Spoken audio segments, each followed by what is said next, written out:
Welcome back प्रोटेक्निक Pandit.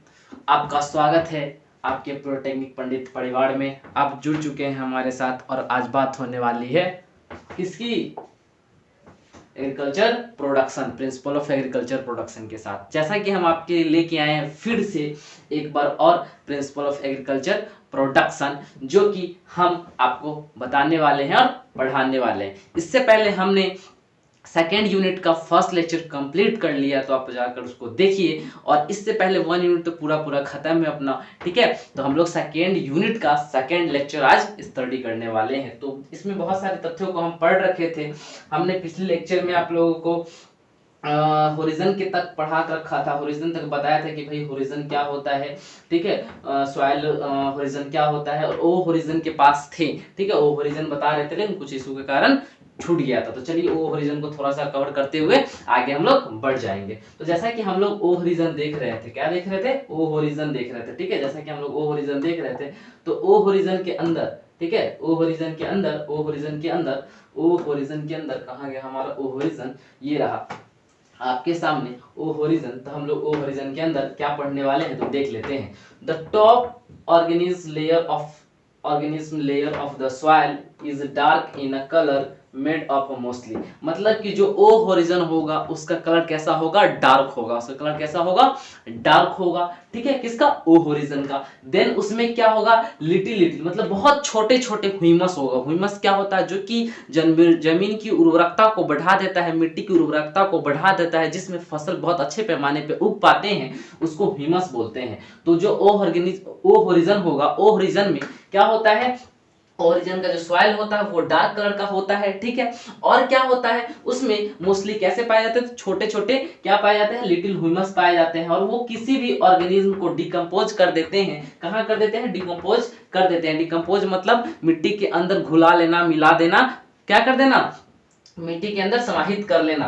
That make the soil is fertilize, और वो क्या करती है? जमीन को फर्टिलिटी को इंक्रीज करती है। जो कि डिकम्पोज करता है वो जमीन की फर्टिलिटी को बढ़ा देते हैं, जिससे जमीन की उर्वरकता शक्ति बढ़ जाती है और फसल अच्छे पैमाने में होते हैं। तो ओ होरिजन जो हम देख रहे थे, वो होरिजन हम क्या कर रहे हैं? जमीन के लेयर को क्या कर रहे हैं? मिट्टी के लेयर को हम जब बांट रहे हैं तो उसमें ओ होरिजन आया। तो ओ होरिजन को हमने यहाँ तक समझा कि ओ होरिजन का कलर कैसा होता है और वो जमीन की फर्टिलिटी को कैसे इंक्रीज कर देते हैं। अब हम देखेंगे ए होरिजन, ठीक है भाई। ए होरिजन क्या होता है तो चलिए देख लेते हैं। The top soil layer called seed germination and the plant root growth, मतलब कि ए होरिजन में क्या होता है हमारा? तो वो जो उसमें हम सीड जर्मिनेशन करते हैं। सीड जर्मिनेशन मतलब हम जहां बीज लगाते हैं, कहां लगाते हैं? तो अपने जमीन में लगाते हैं। जहां हम बीज लगाते हैं, जिस लेवल में बीज लगाते हैं, ऐसा थोड़ी कि जमीन के ऊपर ही लगा देते हैं। जमीन के कुछ सेंटीमीटर अंदर लगाते हैं। तो जमीन के कुछ सेंटीमीटर अंदर जो लगाते हैं, जहां हम बीज लगाते हैं, अपनी फसल का बीज लगाते हैं, उसी को क्या बोलते हैं? ए होरिजन बोलते हैं। और वहां पे हमारा क्या जो सीड है उसका जर्मिनेशन होता है। जर्मिनेशन मतलब उसका प्लांट, जर्मिनेशन मतलब प्लांट धीरे धीरे हमारा बड़ा होता है। उसका जड़ क्या होता है? जमीन की तरफ बढ़ता है।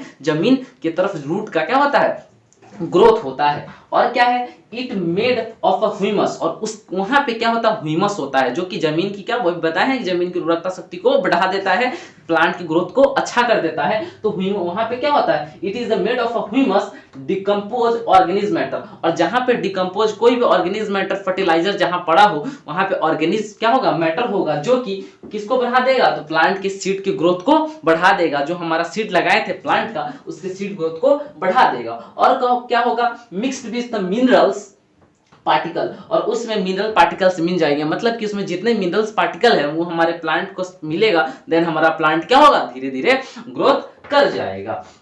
It is the soft and porous layer. It is a soft and porous layer कहने का मतलब वो बहुत मुलायम होता है। जब आप कुछ सेंटीमीटर अंदर मिट्टी को लेकर देखेंगे तो वहां का मिट्टी कितना बहुत ज्यादा सॉफ्टी एंड मुलायम होगा। जब आप टच करके देखेंगे तो बहुत ज्यादा आपको मुलायम दिखेगा। It is the shelter in the living organism like in the worm and rodent, मतलब कि और वहां पे कौन कौन होते हैं? तो उस जो लेयर की बात कर रहे हैं हम, किस लेयर की? ए होरिजन लेयर की बात कर रहे हैं। ए होरिजन लेयर में क्या होता है? वर्म्स होता है। क्या होता है? ऑर्गेनिज्म। कौन से ऑर्गेनिज्म? कौन से लिविंग ऑर्गेनिज्म? तो छोटे छोटे छोटे ह्यूमस होते हैं और कौन होते हैं, रोडेंट्स होते हैं, मतलब कि चूहा वगैरह होता है, देखते हैं उसी लेयर में चूहा वगैरह भी रहता है। मतलब इसका मतलब है कि वहां का हमारा जमीन का उर्वरकता शक्ति प्रचुर मात्रा में होता है और हमारा प्लांट, जब हम अपने प्लांट की सीड को लगाते हैं तो उसका जर्मिनेशन बहुत अच्छे तरीके से होता है। तो इस तथ्यों से हम समझ गए कि भाई ए होरिजन क्या होता है, ओ होरिजन क्या होता है। अब हम इसके आगे देखने वाले है। तो अब देखेंगे भाई कि नेक्स्ट टाइप ऑफ होरिजन, मतलब कि इसमें कुछ और होरिजन है। तो कौन कौन होरिजन है, बी होरिजन है और सी होरिजन है। तो बी होरिजन क्या होता है और सी होरिजन क्या होता है, हम तथ्यात्मक तथ्यों को अच्छे तरह से हम स्टडी कर लेंगे, देख लेंगे। तो क्या है B horizon, also called the subsoil. मतलब बी होरिजन क्या है, हमारा सबसे पहले ए था, ए के बाद हमारा बी आया, तो बी होरिजन क्या है, बी होरिजन को हम सबसॉइल बोलते हैं। मतलब जमीन की मिट्टी के नीचे वाले पार्ट को हम क्या बोलेंगे, सबसॉइल। मान लीजिए कि जैसे हम शर्ट के अंदर फिर एक टी शर्ट पहने हैं तो अपने टी शर्ट को क्या बोलेंगे, सबसॉइल बोलेंगे। वैसे ही एग्जाम्पल के तौर पे, ठीक है, ये बात है। तो अब क्या है कि जमीन की बात कर ले तो जमीन के पहले सबसे पहले ए होरिजन था, ए होरिजन के बाद दूसरा जो लेयर आएगा उसको हम क्या बोलेंगे, सब बी होरिजन बोलेंगे, बी होरिजन या सबसॉइल बोलेंगे। ठीक है, चलिए आगे देख लेते हैं। It content clay and minerals. और यहाँ पे कौन कौन से पार्टिकल्स होता है, तो क्ले पार्टिकल्स होता है और मिनरल्स पार्टिकल्स होता है। भाई क्ले पार्टिकल्स क्या होता है, मिनरल्स पार्टिकल्स क्या होता है, तो बताते हैं कि आगे हम देखते हैं, लेकिन इससे पहले हम क्ले और मिनरल्स को थोड़ा सा बता देते हैं। क्ले पार्टिकल वो पार्टिकल होता है जिसमें मिनरल्स बहुत प्रचुर मात्रा में होते हैं, वाटर होल्डिंग कैपेसिटी बहुत ज्यादा होता है और हमारे प्लांट को ग्रोथ करने में बहुत ज्यादा सहयोग देता है। अगर क्ले पार्टिकल को आपने नहीं देखा है तो आप आटा को ले सकते हैं और आटा को लेकर देखेंगे, अगर हम बीच में पानी डालते हैं तो देखिएगा आटा पानी को चारों तरफ नहीं जाने देगा, मतलब एक जगह होल्ड करके रखेगा। इस बात से समझ में आता है कि इस non is same as a clay particle. Clay particle का भी बिहेवियर ऐसा ही कुछ होता है, वो भी क्या करता है, वाटर को होल्डिंग कैपेसिटी उसका ज्यादा होता है, वाटर को कंजर्व करके रखता है, जिसके कारण हमारे प्लांट का ग्रोथ लेवल बहुत ज्यादा इंक्रीज करता है, उसमें मिनरल्स बहुत ज्यादा प्रचुर मात्रा में पाए जाते हैं, अधिक मात्रा में होते हैं। चलिए आगे हम देख लेते हैं, क्या देख लेते हैं, it contain a clay and minerals. इसमें क्ले और मिनरल्स बहुत अत्यधिक होता है और क्या करता है, डिकम्पोज कर देता है, किसको किसको, like iron, aluminium oxide and calcium carbonate. भैया इसके अंदर क्या क्या होते हैं, क्या क्या डिपॉजिट होते हैं, तो आयरन होते हैं, एल्युमिनियम होते हैं, ऑक्साइड एंड कैल्शियम कार्बोनेट प्रकार के तत्व उसके अंदर क्या पाए जाते हैं, पाए जाते हैं। किसके अंदर, तो हमारे बी होरिजन सबसॉइल के अंदर पाए जाते हैं। ठीक है, आगे देखते हैं, that it cover from a layer above it when mineralized water drop from the soil above.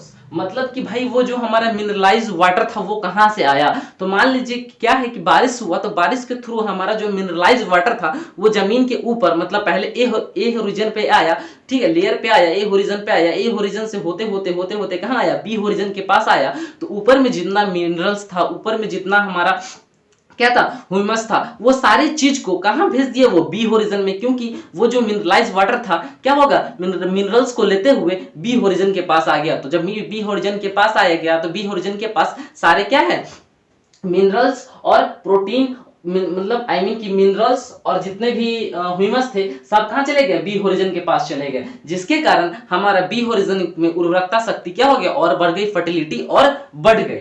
आगे देखते हैं, this layer is hard and compact. ये लेयर और कैसा होता है, हार्ड और कंपैक्ट होता है। हार्ड और कंपैक्ट कहने का मतलब कि मान लीजिए जहां देखते हैं आटा को जब हम सान लेते हैं, ठीक है, तो आटा में क्या होता है कि देखते हैं जब वो हार्ड हो जाता है, मतलब कहने का मतलब कुछ टाइम उसको छोड़ दीजिएगा सूखने के लिए, ठीक है, सूखने के लिए मतलब कि अगर सान के 10 मिनट छोड़ दीजिए, देखिएगा ऊपर का लेयर थोड़ा सा हार्ड हो गया।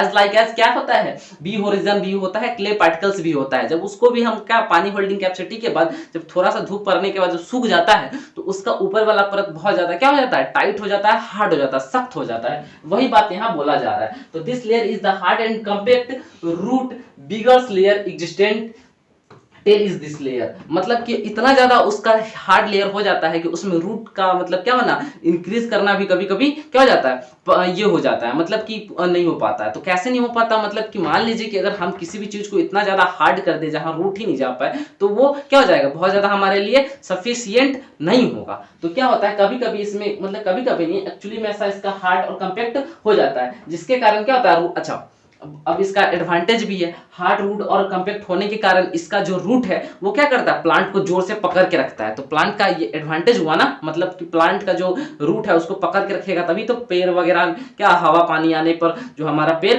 नहीं झुकेगा, नहीं गिरेगा, टूटेगा नहीं। तो इसका यही एडवांटेज है कि हमारा जो हार्ड और कंपैक्ट होने के कारण रूट को ये क्या करता है, होल्ड करके रखता है, पकड़ के रखता है। कौन करके रखता है, बी सॉइल, जिसको हम, जिसमें क्या था, क्ले एंड मिनरल्स था। तो हमने देख लिया कि भाई बी सॉइल क्या होता है। अब हम आगे देखिए